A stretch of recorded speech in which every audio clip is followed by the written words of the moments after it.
ఈరోజు నేను తుమ్మలపెంట గ్రామానికి వచ్చాను.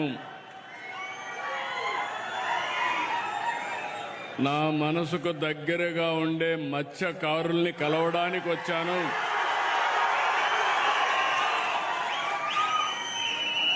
వచ్చినప్పుడు మీ అభిమానం చూస్తే ఇంకా నాకు హుషారు పెరుగుతా ఉంది. ఇంకా బాగా కష్టపడాలనే ఆలోచన వస్తూ ఉంది. ఎప్పుడైతే చేసిన పనిని గుర్తుపెట్టుకుని మీరు కూడా అభిమానం సంఘీభావాన్ని తెలియజేయగలిగితే దానివల్ల వచ్చే కిక్కే వేరు. అలాంటి మిమ్మల్ని చూసినప్పుడు నేను చేసే పనికి సార్థకత కనపడుస్తూ ఉంది. ఆ సందర్భంగా మరొక్కసారి మనస్ఫూర్తిగా పేరు పేరున మా మత్స్యకారు సోదరి సోదరులందరికీ అభినందనలు, శుభాభినందనలు.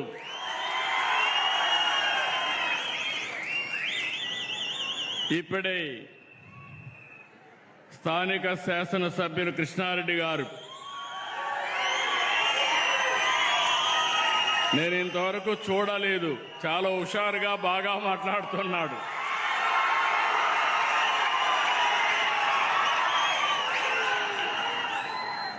గౌరవనీయులు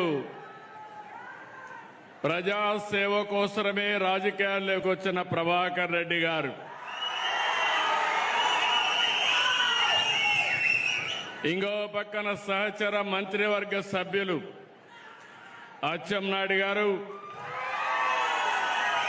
రామనారాయణ రెడ్డి గారు, ప్రభాకర్ రెడ్డి గారు అదే సమయంలో ఇక్కడికి వచ్చినప్పుడు నా పక్కన కూర్చున్నటువంటి నాగరత్నమ్మ, శ్రీమతి నాగరత్నం గారు ఇప్పుడే మాట్లాడాడు. సాయిబాబు ఆయన అనుభవం సముద్రం లేకపోయినప్పుడు నేను అవలంబించిన విధానాలు అర్థమైనాయా లేదా అని తెలుసుకోవడానికి మాట్లాడితే చాలా క్లియర్గా మీ అందరికి ఎక్స్ప్లెయిన్ చేసే పరిస్థితికి వచ్చాడు అలాంటి సాయిబాబు. మరొకసారి మీ అందరికీ అభినందన తెలియజేస్తూ, మన రాష్ట్రంలో అనేక వృత్తులు ఉన్నాయి, కానీ ఎంతో కష్టమైన పని సముద్రంలో చేపల వేట. ఈ వృత్తికి ఎంతో ధైర్యం కావాలి, సాహసం కావాలి. ఊవెత్తున ఎగిరిపడే అలలకు సైతం ఎదురుగా ముందుకు పోయే గుండె ధైర్యం, అది ఉండే ఏకైక వర్గం మా మత్స్యకారులు. జీవనోపాధి కోసం కుటుంబాలను వదిలి ఎండలో వానలో రోజుల తరబడి ఎంతో ప్రమాదకరమైన పరిస్థితులు సముద్రంలోనే గడుపుతారు. సముద్ర తల్లిని నమ్ముకుంటారు. అందుకనే మేము ఒకసారి చూస్తే చాలా సమస్యలు చూశాను. ఎక్కడెక్కడికో వెళ్ళిపోతారు. తుఫాను వస్తే మీకు సమాచారం ఇవ్వాలన్నా వీలేని పరిస్థితి వస్తుంది. అలాంటి మీకోసం ఈ ప్రభుత్వం ఎల్లప్పుడూ ఉంటుందని మరొక్కసారి తుమ్మలపెంటలో హామీ ఇస్తున్నా. అందుకే ప్రతి ఏటా ఏప్రిల్ 15 నుంచి జూన్ 14 వరకు దాదాపు 61 రోజుల పాటు సముద్రంలో చేప పిల్లలు ఎక్కువగా పెట్టే సమయం. ఆ సమయాన్ని వేట నిషేధించాం, పక్కాగా అమలు చేస్తున్నాం. ఈ సమయంలో మీరంతా వేటకు దూరంగా ఉంటారు, ఉపాధి లేదు, వేటాడితే తప్ప కడుపు నిండే పరిస్థితి ఉండదు. అలాంటి మీకోసం మీ త్యాగాన్ని ఆదుకునేందుకే మత్స్యకారుల సేవలో ఈ కార్యక్రమాన్ని తీసుకొచ్చాం. ఈ ఏడాది మత్స్యకారుల సేవలో 1,30,796 మంది కుటుంబాలకు ఇస్తున్నాం. చరిత్రలో మొట్టమొదటిసారిగా 260 కోట్ల రూపాయలు ఈ రోజే మీ అకౌంట్లో వేసాం. మీ ఫోన్లో మీరు చూసుకోవచ్చు. పడ్డాయా లేదా? పడ్డాయి. మా తమ్ముళ్ళు హుషారుగా ఉన్నారు, ఫోన్ కూడా బాగా వాడుతున్నారు. ఎన్నికల్లో హామీ ఇచ్చాను, 10,000 20,000 పెంచుతా అన్నాను. అందుకే పోయిన సంవత్సరం 1,21,433 మందికి ఇస్తే 243 కోట్లు ఇస్తే ఈసారి మిగిలిన వాళ్ళు కూడా యాడ్ చేసి 262 కోట్లు ఇచ్చాం. నేను ఒక్క విషయం అడుగుతున్నా మిమ్మల్ని అందరినీ, మీరు చిన్నప్పటి నుంచి మీ పెద్దవాళ్ళు కూడా సముద్రంలోకి ఏటకపోయేవాళ్ళు, అవునా కాదా అని అడుగుతున్నా. ఎప్పుడైనా మీకు సహాయం చేయాలని ఏ ప్రభుత్వమైనా ఆలోచించిందా అని మిమ్మల్ని అడుగుతున్నా.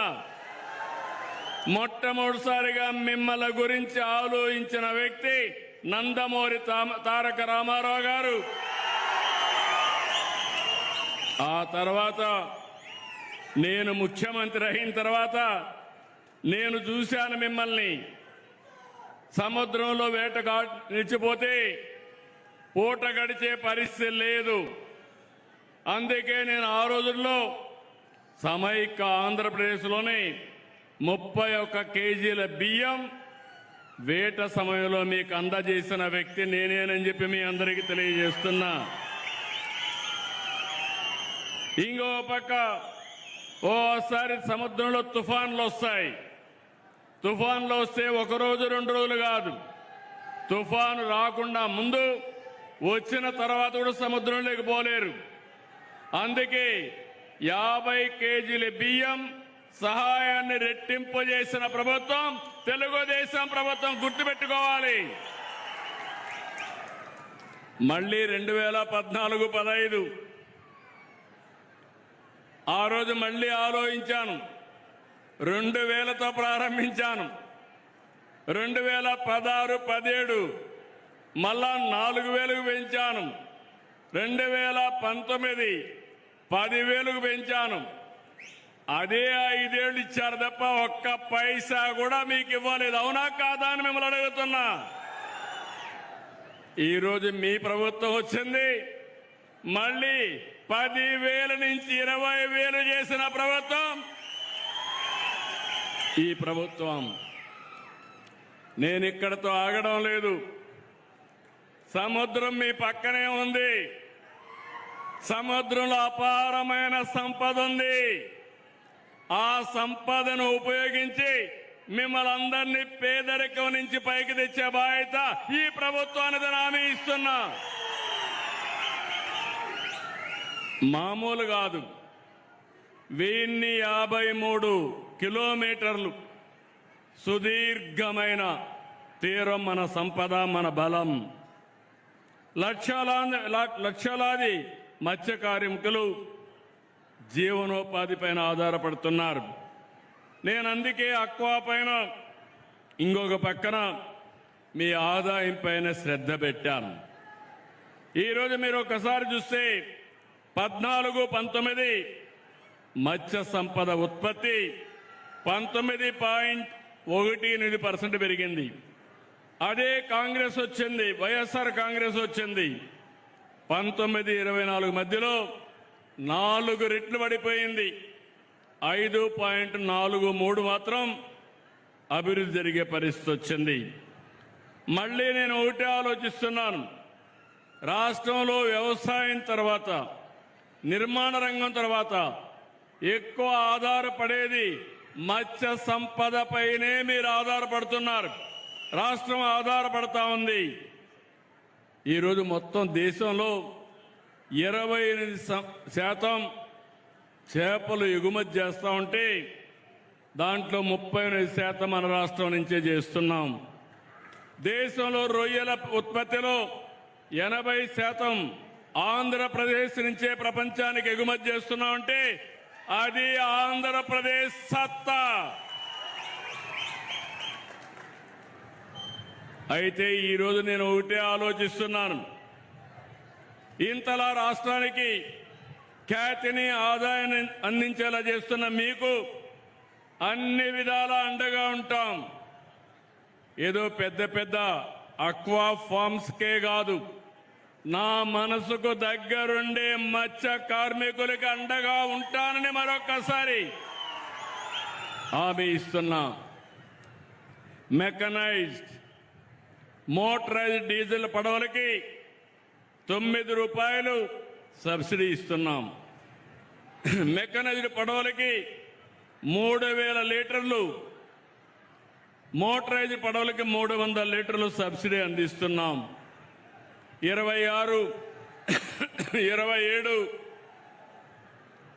27లో 21,935 లీటర్లు మీకు అందించాం.